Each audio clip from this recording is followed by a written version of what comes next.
This channel does not promote any violent, harmful, or illegal activities. All content provided by this channel is meant for an educational purpose only.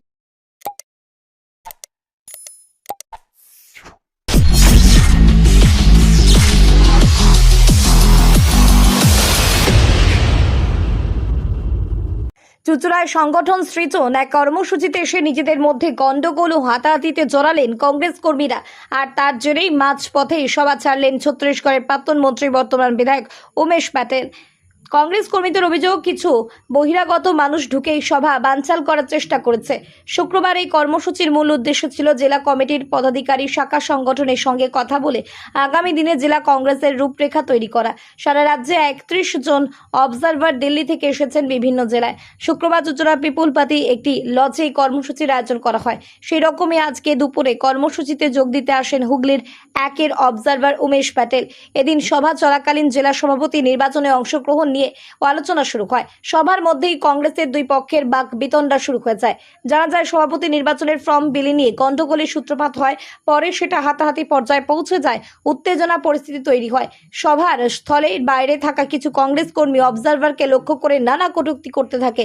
এরপর পরিস্থিতি বেগতিক বুঝে observer Umesh Patel সভা ছেড়ে বেরিয়ে যান। এদিকে সভাস্থলে থাকা কংগ্রেস কর্মী এবং নেতৃত্বের মধ্যে ফের বাক বিতণ্ডা ঘিরে উত্তেজনা বাড়ে। পরিস্থিতি সামলাতে কংগ্রেস নেতৃত্ব কর্মীকে শান্ত থাকার আহ্বান জানাতে থাকে। কংগ্রেস কর্মসূচিতে বিশৃঙ্খল হওয়ার ঘটনাস্থলে আসে চুঁচুড়া থানার পুলিশ। কংগ্রেস নেতা প্রতিম মিত্র বলেন, বিভিন্ন জায়গা থেকে কংগ্রেস কর্মীরা এসেছেন, তারা অবজারভারের সঙ্গে মত বিনিময় করতে পারেননি, তাই একটা বিশৃঙ্খল পরিস্থিতি তৈরি হচ্ছে। মনে হচ্ছিল সকলেই সভাপতি কন্টেস্ট করবেন, ফর্ম বিলি নিয়ে সূত্রপাত হয়। এটা চিরকালই কংগ্রেসের কালচার রয়েছে, একে অপরের ওপর দোষারোপ করা। সভাপতি নিয়ে আলোচনার কথা ছিল, অবজারভার কর্মসূচি ছেড়ে বেরিয়ে যাওয়ায় সেটা অনভিপ্রেত। বলাগড়ের কংগ্রেস প্রার্থী হয়েছিলেন অশোক বিশ্বাস। তিনি বলেন, কংগ্রেসের একাংশ মনস্থির করেই ফেলেছিল যে অবজারভারের সামনে বিশৃঙ্খলা করবেন। ইচ্ছা করে এটা গন্ডগোল পাকানো হলো। বিজেপির বিরুদ্ধে কংগ্রেসকে মানুষ চাইছে, সেই সময় এটা করা হলো। এটা দুর্ভাগ্যজনক। কংগ্রেসকে কটাক্ষ করে হুগলি সাংগঠনিক জেলা সভাপতি গৌতম চট্টোপাধ্যায় বলেন, এখন কংগ্রেস মৃতপ্রায়। পশ্চিমবাংলায় কংগ্রেস কিছু করতে পারবে না, গোষ্ঠীদ্বন্দ্ব তো হবেই। একমাত্র সুশৃঙ্খল পার্টি ভারতীয় জনতা পার্টি। কংগ্রেস চিরকাল বিশৃঙ্খলা করেছে। ব্যুরো রিপোর্ট, আমার কলকাতা নিউজ। মানে কি হলো আজকে মিটিং এ, কি হলো? আবার তোমরা কেন আমার এখানে বক্তব্য রাখা যাবে না। ঝামেলা করেছে, মানে একটা বিশৃঙ্খলা পরিস্থিতি সৃষ্টি হলো কেন দাদা? যারা করেছে তাদের জিজ্ঞেস করুন, আমি তো আর বিশৃঙ্খলা করে দেখা গেল মারমুখী হয়ে গেলেন অনেকেই। এটা কেন হলো দাদা? এটা কেন হলো আমি দেখিনি, আমার তো মারমুখী হয়েছে কি। অবজারভার মাঝপথে মিটিং ছেড়ে বেরিয়ে চলে গেলেন। সব অবজারভার বলতে পারবেন, আমি কি করে বলবো? আমি তো কাউকে যেতেও বলিনি, কাউকে আসতেও বলিনি, সবাই তার নিজের মতো ডিসিশন নিয়েছে। কোথাও কি কর্মীদের মধ্যে একটা বিশৃঙ্খলা তৈরি হয়েছিল? একটা কিছু সবাই হচ্ছে, কোনো কিছু যখন হঠাৎ করে কিছু হলো না হলো, আমি নিজেই তো বুঝে উঠতে পারলাম না, কিছুই বুঝে উঠতে পারলাম না। আপনি তো শান্ত করার চেষ্টা করছিলেন। আমি নিজে শান্ত, সবাই সবসময় শান্ত করে। আমি কোনোদিন অশান্তি পছন্দ করি না। আর আমি মনে করি পার্টি সবাইয়ের জন্য সবাইকে সম্মান দেওয়াটা হচ্ছে প্রথম এবং শেষ কথা।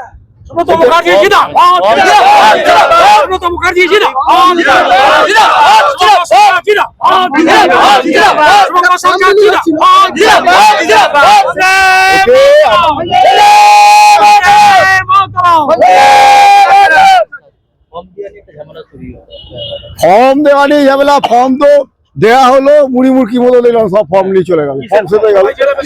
জেলা প্রেসিডেন্ট হচ্ছে দিল্লি পার্টিতে আরো গণতন্ত্র আনতে চেষ্টা করছে, সবাইকে বলে দিয়েছে, সবাই দিয়েছে। অনেক জেলা তো 100টা লোকে ফর্ম নিয়েছে, বলে দিচ্ছে ঢুকে ঝামেলা করে। কি নিয়ে ঝামেলাটা হলো? ঝামেলাটার কোনো কারণ থাকতে পারে না, জাস্ট মিটিং স্টার্ট হয়েছে প্রসিডিউর অনুযায়ী, খুব পিসফুল ওয়েতে হচ্ছিল মিটিংটা। কিন্তু আমার মনে হয়েছে মানে জেলা কংগ্রেস প্রেসিডেন্টের অ্যান্টি একটা গ্রুপ, তারা একদম ডিটারমাইন্ডই ছিল যে আপার নেতৃত্বের সঙ্গে অবজারভারের সামনে একটা সিক্রেট করবে। অ্যাটিটিউড একদম ভেরি ক্লিয়ার ছিল। জাস্ট স্টার্টিং এর মধ্যে দিয়েই উনি অবজারভার বক্তব্য রাখলেন, আদান প্রদান হয়ে গেল, উনি একটা প্রসিডিওর বলে দিলেন, ভেরি মানে ওপেন জিনিসটা, যে যে নমিনেশন মানে কন্টেস্ট করতে চায় as a district president, very open. আগে সিক্রেট হতো, জিনিসটা সংগঠনটা স্প্রেড করার জন্য তিনি একদম বোল্ডলি বলেছেন যে নিতে পারেন আপনারা। এবার একটা মিটিং এ 100 জন হাজির হলে নিশ্চয়ই 100 জনই কম্পিটিটর হতে পারে না, একটা লিমিট, একটা ডিস্ট্রিক্ট প্রেসিডেন্টের লিমিটেশন থাকে। কিন্তু দেখলাম একটা গ্রুপ জেলা সভাপতি মানে ঘোষণা করার পরই হই হই হই হই করে এগিয়ে গেল। আজকে মূলত মিটিংটা কি নিয়েছিল? মিটিংটা ছিল পুরো মানে আমাদের দিল্লির পার্টির একদম ইনস্ট্রাকশন অনুযায়ী সংগঠন নিয়ে, সংগঠন সিজন সেটা করতে দিল না। আজকে একটা ভালো ম্যাস গ্যাদারিং ছিল, মানুষের একটা মোটিভ নিয়ে এসেছিল। ইলেকশনের পরে কংগ্রেস উজ্জীবিত হচ্ছে, যেখানে মানুষ চাইছে, মানুষের কাছে আমরা যাচ্ছি, পৌঁছচ্ছি। মানুষ বলছে কংগ্রেস ছাড়া বাঁচতে পারবো না, কংগ্রেস ছাড়া উপায় নেই। দাদা আপনারা একটু সংগঠনটা দেখুন, আপনারা এগিয়ে আসুন, মানুষ চাইছে আপনাদের, গ্রামে গ্রামে তৈরি। সেই সিচুয়েশনে ভেরি আনফর্চুনেট, আমি একজন প্রার্থী হিসেবে আমি বলতে পারি ভেরি আনফর্চুনেট। আজকে তার সামনে এই যে সিনক্রিয়েট করা, অর্থাৎ একটা শ্রেণী চাইছে না যে সংগঠনটা অর্গানাইজড হোক, এর এফেক্টটা গ্রামে গঞ্জে গিয়ে পড়ুক, ভেরি ক্লিয়ার। রাগও দেখাতে যায়নি। মানে কি নিয়ে মূলত ঝামেলাটা? না মূলত কোনো ঝামেলা নয়, আমাদের মেন এটাই হচ্ছে আমরা নমিনেশন পেপার নেব। যারা যারা আগামী দিনে প্রেসিডেন্ট পদের জন্য কন্টেস্ট করতে চাইছে, আমরা নমিনেশন ফিল আপ করবো, কন্টেস্ট হবে। মানে সেইটা নিয়েই কি ঝামেলা? আবার আপনি যেটা বলছেন বারে বারে ঝামেলা, এটা ঝামেলা নয়। এক জায়গায় ওই হট্টগোল হতেই পারে, এক জায়গায় এত মানুষ রয়েছে, সেই জায়গায় ফর্ম কম, সেই জন্য সবাই চেষ্টা করেছে ফর্মটা পাওয়ার। অল্প কিছু মানুষ পেয়েছে, ম্যাক্সিমাম পায়নি। না পেলে যেটা হয় সেটুকুনি হয়েছে, আর কিচ্ছু নয়। উমেশজি বললেন যে সবার সঙ্গে কথা বলবেন, কিন্তু উনি তো বেরিয়ে চলে গেলেন। না, আগামী আমাকে বলে গেলেন উনি যে নেক্সট একটা ডেট উনি দেবেন, যেখানে 1-to-1 আমাদের কথা হবে, যেটা মিটিং এও আলোচনা হয়েছে বা মিটিং এ উনি ঘোষণা করেছেন। 1-to-1 উনি বসবেন। ওই হট্টগোলটা কি মানে বহিরাগতরা করলো? হ্যাঁ, কিছু বহিরাগত ঢুকেছে আমাদের এখানে। কংগ্রেসের কেউ নয়? না কংগ্রেসের কেউ না, কিছু আছে ঢুকে পড়ে এত লোকের সঙ্গে, সেটাই হয়েছে, আর কিছু না। এখানে সেরকম কিছু হয়নি, এটা অনেক লোকজন হয়েছে, সেখানে একটা নিজেদের মধ্যে একটা ফর্মকে কেন্দ্র করে একটা হইহট্টগোল হয়েছে, এর বাইরে কিছু নয়। ঠিক আছে, এটা আমাদের নিজেদের অভ্যন্তরীণ ব্যাপার, এটা মিটে যাবে। সেখানে দেখা গেলো সভাপতিকে মারমুখী হয়ে না, এটা বাইরের লোকজন কিছু ঢুকে গেছে, তাতে একটা বিশৃঙ্খলা হয়েছে, এটা কিছু না, এটা মিটে যাবে। কারা ছিলেন তারা? না, সেটা তো এত লোকজনের মধ্যে এখনো তো আইডেন্টিফাই করতে পারছি না কারা কিভাবে কি করছে। আপনাদের অবজারভার, ন্যাশনাল অবজারভার? না, উনি এখনো আছেন। না উনি আছেন, আমাদের হুগলিতেই আছেন, থাকবেন এখন কদিন, তো তার মধ্যে সবাই মিটিং তো শেষ না করেই চলে গেলেন। তাই এখন যে পরিস্থিতি তৈরি হয়েছিল, তাতে করে মনাটেকবার চলে গেছেন, কিছুটা স্বাভাবিক হলে আবার আসবেন। উচ্চ নেতৃত্ব কি নিচুতলার কর্মীদের কোন রকম কথা শুনছেন না? তারা যে পদ দিচ্ছে সেই পদ নিয়ে বারবার বিক্ষোভ উঠে আসছে। সেরকম না, আমাদের সর্বভারতীয় কংগ্রেস থেকে যেটা ঠিক হয়েছে যে নিচতলার কর্মীদের কথাবার্তা শুনেই সভাপতি ঠিক নির্বাচন হবে। না, সেরকম কিছু আমি দেখিনি, আমি বলতে পারছি না। ঠিক আছে, সভাপতিকে ঘুরেই কি মূলত এই রাগটা আপনাদের যারা কর্মী রয়েছেন অনেকে? হ্যাঁ, হতে পারে, হয়তো আমি জানি না ঠিক এই ব্যাপারটা। আমার আপনার এটা তো মানে টিপিক্যাল কংগ্রেসি কালচার। এখন সবাই অবজারভারের সঙ্গে কথা বলতে চাইছে, এখন 1:1 কথা বলবার জন্য অবজারভার বলছেন, কিন্তু সেটা মানে এখনই কথা বলতে হবে, সবার সঙ্গে কথা বলতে হবে, সবার সামনে আলোচনা করতে হবে, যেটা শিডিউলে ওনার নেই। স্বাভাবিকভাবেই মিটিংটা করা সম্ভব হয়নি, তো স্বাভাবিক উত্তেজনা তৈরি হলো কর্মীদের মধ্যে।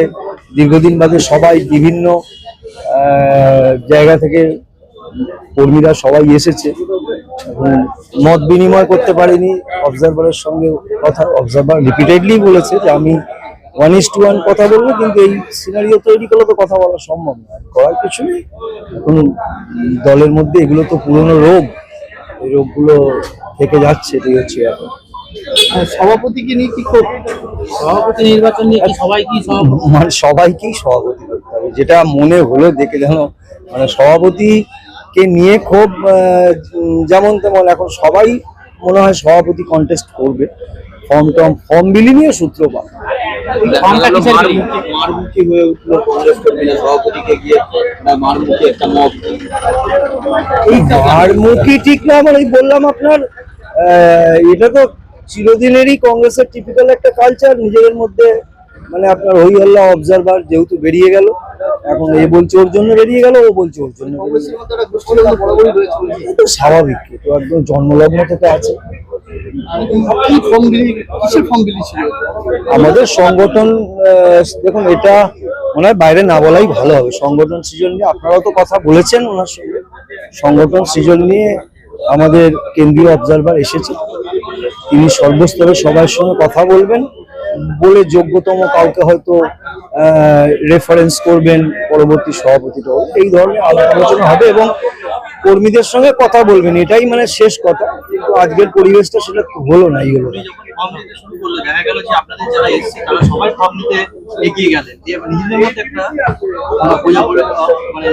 একটা বোঝাপড়ার অভাব তো হলোই, মানে ওই ফর্ম বিলি নিয়েই একটা বোঝাপড়ার অভাব হয়ে গেল। অবজারভার এলেন, তিনি মিটিং না সেরেই মাঝপথে বেরিয়ে চলে এলেন, এটা অবশ্যই আমাদের পক্ষে লজ্জার, অবশ্যই আমাদের পক্ষে এটা হওয়া উচিত হয়। যেখানে কংগ্রেস একটা সারা দেশেই খুব সীমিত জায়গায় চলে এসেছে, এখন সেই জায়গায় নিজেদের মধ্যে কোন্দল একটা, এটা তো মানে কংগ্রেসের পক্ষে ভালো নয়। অবশ্যই এটা আমাদের পক্ষে ভালো নয় তো বটেই, মানে এখানে তো আমরা বহুজন এসেছিলাম আমাদের মতামত বলবার জন্য, সংগঠন কিভাবে শক্তিশালী হবে সেই মত দেওয়ার জন্য, কিন্তু নিজেদের মধ্যে ভুল বোঝাবুঝি করেই আমরা ফেরত চলে যাচ্ছি। কিছু করার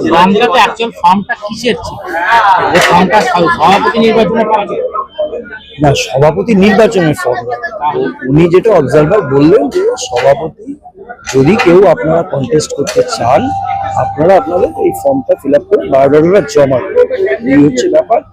এবার ওনার হাতে সীমিত সংখ্যক ফর্ম ছিল, সেই ফর্মটা অনেকের চাহিদা ছিল, সেইটা তো তোমার আলোচনার, ওটা হয়তো আপনার বিতর্কের বিষয় হওয়া উচিত না। মানে সবাই, আমার যেটা ফিল হলো, আমি তো সামনে বসে দেখলাম যেটা সবাই চাইছে আমরা এক্ষুনি অবজারভারের সঙ্গে কথা বলবো, অবজারভারের সঙ্গে কথা, এই হচ্ছে ব্যাপার। এবার সবাই যদি একসাথে কথা বলতে যায় তো আপনার হবে ক্যাওস তৈরি হবে। আজকের বৈঠকটি তাহলে ভেস্তে গেল বলে বলা যেতে পারে। আপাতত মানে স্থগিত হয়ে গেল আপাতত। এখন উনি পরিস্থিতি নর্মাল হোক, কথা তো উনি বলবার জন্যই এসেছেন, 6 দিন থাকবেন, ব্লক টাউনে ঘুরবেন, সবার সঙ্গে কথা বলবেন, বিভিন্ন শাখা সংগঠনের সঙ্গে কথা বলবেন, সাধারণ মানুষের সঙ্গে কথা বলবেন, কিন্তু স্টার্টিংটা ঠিক হলো না। প্রথম দিনেই এই পরিস্থিতি, এখনো 5 দিন পরে আছে, কি বলবো? না, আজকে আরো ওনার ধারাবাহিক কিছু শিডিউল আছে, আরো কিছু, এইটা হয়তো পণ্ড হলে পরবর্তী শিডিউল গুলো ফলো আপ থাকবে। ব্যাপার কিছু না, ব্যাপার হচ্ছে কংগ্রেস প্রায় মৃতপ্রায়। এখন হঠাৎ কংগ্রেস পশ্চিমবাংলায় জাগার চেষ্টা করছে, কিন্তু কংগ্রেস কিছু হবে না। আর দ্বিতীয় কথা, গোষ্ঠীদ্বন্দ্ব তো হবেই। আজকে একমাত্র দল হচ্ছে ভারতীয় জনতা পার্টি, তাদের সুশৃঙ্খল দল, এবং আমাদের দলীয় আদেশ প্রত্যেকটা কর্মী থেকে আরম্ভ করে, কারণ আমরা আজকে 4 তারিখের পরে আমরা রেজাল্টে দেখতে পেলাম যে আমাদের ওপর থেকে যখন আমাদের রাজ্য সভাপতি নির্দেশ দিয়েছিলেন যে কোনো জায়গায় কোনো রকম যাতে পরিস্থিতি খারাপ সৃষ্টি না হয়, সেখানে মানুষ পশ্চিমবঙ্গে দেখতে পেরেছে যে তারা, তাদের যারা কর্মী আছে তারা কতটা অনুশাসন ফলো করে। সুতরাং এটা একমাত্র ভারতীয় জনতা পার্টিরই পাওয়া যায়, কংগ্রেসের দ্বারা কোনোদিন কাম্য নয়। কংগ্রেস চিরদিনই এরকম উশৃঙ্খলতা করেছে এবং আগামী দিনে কংগ্রেসের আরো হবে, এটা করার কিছু নেই, মানুষ আরো দেখবে। সারা দেশে কংগ্রেস দুটি কয়েকটা রাজ্যে রয়েছে, তার মধ্যে এই যে গোষ্ঠীদ্বন্দ্ব, কংগ্রেসের গোষ্ঠীদ্বন্দ্ব হবে এবং কংগ্রেস আগামী দিনে পশ্চিমবাংলায় কোন রকম কোনো এন্ট্রি পাবে না। গোষ্ঠীদ্বন্দ্বের কথা স্বীকার করতে দেখা গেল কংগ্রেস নেতাকে। হ্যাঁ, কংগ্রেসের গোষ্ঠীদ্বন্দ্ব তো আছেই, গোষ্ঠীদ্বন্দ্ব কার নেই? আজকে তৃণমূল গোষ্ঠীদ্বন্দ্বে শেষ হয়েছে, কংগ্রেস গোষ্ঠীদ্বন্দ্বে শেষ হবে।